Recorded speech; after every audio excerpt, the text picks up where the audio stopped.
Hello guys, welcome to দীপ্তমাস makeover. আজকে আমি তোমাদের জন্য একটা স্পেশাল হেয়ার স্টাইলিং নিয়ে চলে এসেছি। চলো দেখে নিই কিভাবে করলাম। তো প্রথমেই আমি ফ্রন্ট থেকে সি সেকশন নিয়ে নিচ্ছি, যেটা 5 করের, আর বাকি চুলগুলো পিছনে পনি করে নিলাম। দিয়ে এইবার আমি সামনে খুব হালকা করে ব্যাক কম করবো, যাতে কোনো স্প্রে দেবো না, পাউডার দেবো না, দিয়ে বুফান বানিয়ে তাতে একটু পুলিং করব।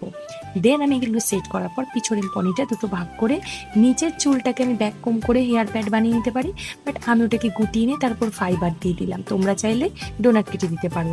তারপরে উপরের চুলটা দিয়ে 7টা ভাগ করে নিলাম।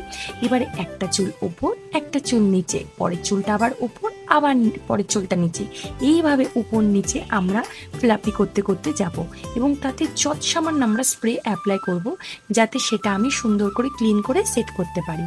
এরপরে ফ্রন্টে আমি একটা সি সেকশন করব। এটা কিন্তু রিসেপশনে গাউনের সাথে দারুণ লাগবে হেয়ার স্টাইলিংটা। এরপরে দেখো যে জয়েন্টের জায়গাগুলোতে আমি ছোট ছোট সাদা ফুল দিয়ে নিলাম। তো ইন টোটাল লুকটা তোমাদের কেমন লাগছে? একটা গাউনের সাথে এরকম একটা হেয়ার স্টাইলিং হলে মন্দ হয় না। তো এইবার যদি তোমরা এরকমই একটা ইজি হেয়ার স্টাইলিং শিখতে চাও, তাহলে জানুয়ারি মাসে ক্লাস শুরু হচ্ছে।